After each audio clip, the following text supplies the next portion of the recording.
Ces derniers mois, j'ai fait allusion à un grand projet à venir où je transforme le Sovel SV8 économique en un monstre à 7 têtes, sans retenue et sans limite.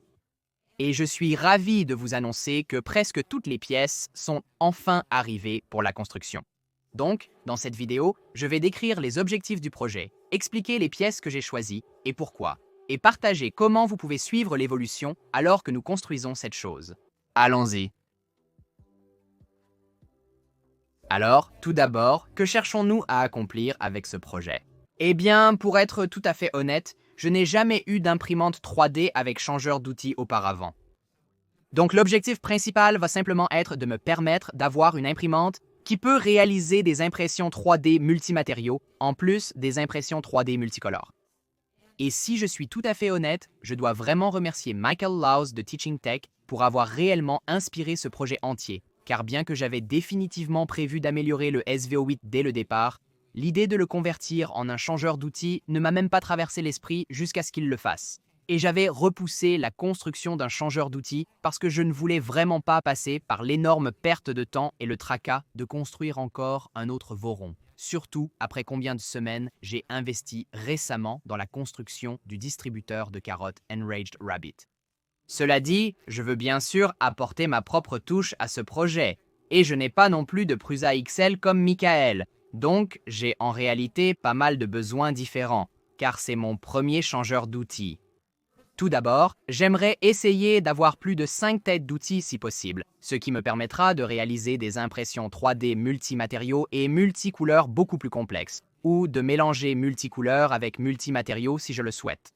Deuxièmement, je veux avoir un peu plus de flexibilité que simplement 5 copies exactes de la tête d'outil de stock ou de n'importe quelle configuration de tête d'outil pour ce qui est de cela. Par exemple, je veux avoir différents choix de différents types de hot-end, différents types d'extrudeurs, afin que je puisse mélanger et assortir différentes têtes d'outils, extrudeurs et hot-end, qui seront chacun meilleurs pour les abrasifs, ou meilleurs pour les flexibles, ou meilleurs pour n'importe quoi. Et troisièmement, je ne veux vraiment pas me contraindre à être dans un budget ici. Bien que j'adore l'idée de Michael de créer un changeur d'outils abordable, accessible et économique, parce que je n'ai pas déjà un changeur d'outils haut de gamme, prêt à l'emploi, je veux vraiment me gâter ici. Je veux mettre l'accent sur des composants de qualité et je veux que cette chose fonctionne du mieux que je peux, ce qui, je suis désolé, Sovel signifie abandonner l'extrémité chaude propriétaire en stock et cette grosse tête d'outils encombrante. Donc, ce sont le genre d'objectifs du projet. Si je devais le résumer en un trop long, palu, je veux construire un changeur d'outils dynamique haut de gamme qui est bien équipé pour gérer n'importe quelle combinaison de filaments que je veux lui lancer. Tout d'abord, parlons de la façon dont nous allons transformer cette imprimante à tête unique en un changeur d'outils. Pour ce faire, je vais m'appuyer sur le travail acharné de l'équipe DraftShift, créateur du projet Stealth Changer, qui est lui-même initialement basé sur le projet de changeur de robinet. Pour ceux d'entre vous qui ne connaissent pas déjà l'un ou l'autre de ces projets, le Stealth Changer est un système qui vous permet de convertir généralement un Voron 2.4 en un changeur d'outils en ajoutant des plaques arrière et des docks pour les têtes d'outils. Il est actuellement compatible avec une multitude de têtes d'outils, du Stealth Burner et Dragon Burner à des plus obscurs, et ils accueillent avec enthousiasme les modifications des utilisateurs à soumettre sur GitHub si vous souhaitez adapter le système à d'autres têtes d'outils également. Et cela va être important pour nous alors que nous parlons de mon choix de la conception de la tête d'outils. Comme Michael, je vais compter sur une extrusion d'aluminium supplémentaire de 2020 et quelques adaptateurs rapides pour créer une barre d'accueil pour toutes les têtes d'outils à installer, puisque le SVO8 n'utilise pas les extrusions d'aluminium standard que vous trouveriez sur un Voron. Pour la tête d'outils, je voulais opter pour quelque chose de nouveau et d'unique pour vraiment quelques raisons. Tout d'abord, comme vous vous en souvenez peut-être de ma lettre ouverte à la communauté d'impression 3D que j'ai publiée plus tôt cette année, l'un de mes objectifs en tant que créateur de contenu qui a la chance d'avoir cette plateforme est de mettre en évidence certains des projets et des designers moins connus et émergents et d'utiliser ma plateforme pour mettre en lumière l'excellent travail qu'ils accomplissent afin qu'ils puissent, espérons-le, obtenir du soutien, avoir des gens qui les soutiennent sur Patreon et peut-être même passer à temps plein si c'est quelque chose qu'ils veulent faire. En parlant de personnes qui souhaitent passer à la création et à la conception à temps plein pour la communauté d'impression 3D, Beaucoup d'entre vous ont probablement déjà vu certains des travaux incroyables que le designer Nadir a réalisés en concevant des améliorations pour le SVO8, le SVO6 et beaucoup d'autres imprimantes. Donc pour moi, c'était une décision vraiment facile d'utiliser l'un de ces designs de tête d'outils au lieu de certains des plus populaires ou déjà célèbres comme le Stealth Burner ou le Dragon Burner. Ensemble, Nadir et moi avons décidé de ce design de tête d'outil Spartacus qui est lui-même basé sur le mini Stealth Burner et en conséquence est gratuit et open source pour la version Bondtech BMG. Maintenant, cela a quelques avantages sur certains des autres designs de tête d'outils qui ont déjà été adaptés au Stealth Burner. Tout d'abord, il est beaucoup plus léger, plus petit et plus agile que l'énorme Stealth Burner original, ce qui signifie, espérons-le, de meilleures vitesses et accélération une fois que nous aurons mis cette chose en marche. Deuxièmement, il est plus petit en taille, ce qui signifie que vous pouvez en fait en installer plus, dans ce cas, 7 sur un volume de construction de 350, que n'importe quel autre design de tête d'outils existant. Troisièmement, selon Nadir, il offre des performances et un refroidissement nettement supérieurs à ceux du mini Stealth Burner, ce qui, bien qu'il admette ne pas l'avoir testé de manière très scientifique, ne signifie pas grand-chose si vous avez déjà utilisé le mini Stealth Burner. Non, mais il est vraiment généralement conçu pour l'ABS où le refroidissement n'est pas si important. C'est donc le design de tête d'outils que j'ai choisi d'adopter et vous pouvez voir que j'ai mis une petite sélection d'entre eux sur la table parce que si je mettais toutes les pièces que j'ai dû imprimer, je n'aurais plus de place pour autre chose sur la table. J'ai choisi d'imprimer les pièces à partir d'une combinaison de l'ABS Gris Galaxy Polylite de Polymaker avec l'acrylonitrile styrène acrylate blanc Polylite de Polymaker pour les accents. Et je pense que cette combinaison de couleurs est absolument géniale. Et j'adore à quel point elle s'accorde parfaitement avec les extrusions brillantes et pailletées du Sobel lui-même. Maintenant, parlons des extrudeuses. Et comme je l'ai mentionné, je veux choisir un assortiment soigneux d'extrudeuses qui me donne chacune un avantage différent et une capacité différente. Récemment, j'ai fait une vidéo sur l'écosystème Revo de E3D et comment, avec le temps, j'ai été de plus en plus aspiré dans l'univers Revo plus large, simplement à cause de l'extrême commodité d'avoir toutes mes différentes imprimantes de toutes les différentes marques fonctionnant avec la même buse à la même hauteur. Un peu comme toutes mes imprimantes utilisaient la norme V6 avant que certaines entreprises aient commencé à fabriquer leurs propres buses propriétaires. Donc, sur la base de tout cela, il n'est probablement pas surprenant que j'ai choisi d'équiper 4 des têtes d'outils avec l'extrémité chaude à haut débit Revo. En fait, si quoi que ce soit, vous pourriez être surpris que je n'ai pas choisi de faire tous les 7 E3D Revo. Après tout, E3D a eu la gentillesse d'envoyer un tas d'extrémités chaudes et j'ai toutes les différentes buses que je pourrais éventuellement vouloir, du laiton à haut débit aux buses d'obsidienne à haut débit Diamondback, vous avez l'idée? Mais, comme vous vous en souvenez peut-être aussi, même la version à débit le plus élevé de l'écosystème Revo à haut débit n'est pas l'extrémité chaude à débit le plus rapide qui existe. Et vous sacrifiez une certaine performance pour la commodité que vous obtenez. J'ai donc décidé de faire simplement 4 des têtes d'outils avec des Revo, ce qui d'une part sera vraiment très bien pour changer rapidement un tas de têtes d'impression si je veux basculer toute l'imprimante en .04 ou .06. Mais ensuite, parlons des filaments remplis de fibres, quelque chose que j'ai vraiment hâte d'imprimer beaucoup plus à l'avenir, surtout avec Polymaker, qui a récemment annoncé toute une gamme de filaments à fibres que j'ai vraiment hâte d'essayer.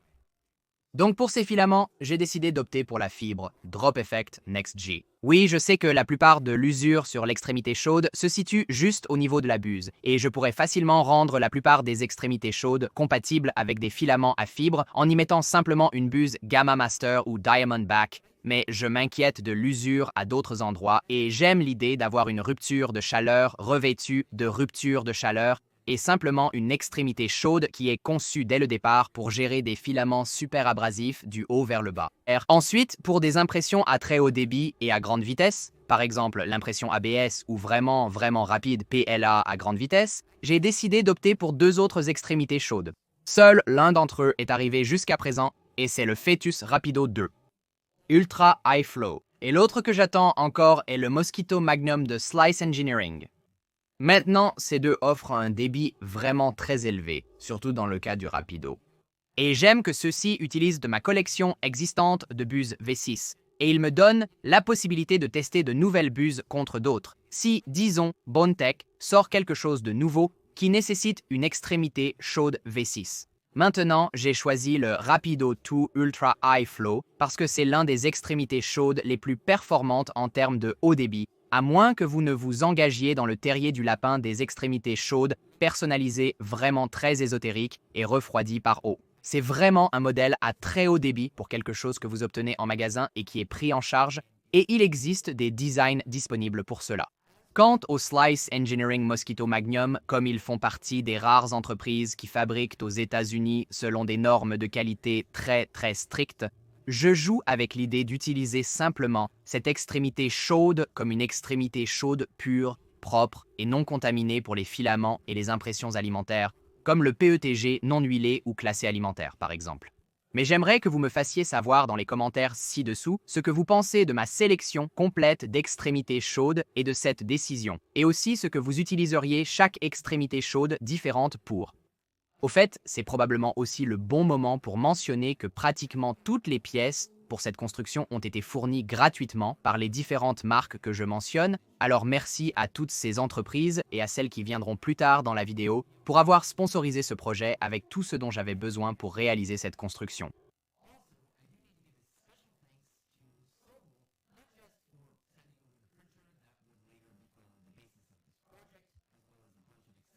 Nous avons discuté des extrémités chaudes, mais comment pousserons-nous concrètement le filament à l'intérieur? Heureusement, ici aussi, nous pouvons mélanger les choses sans être liés à un seul design.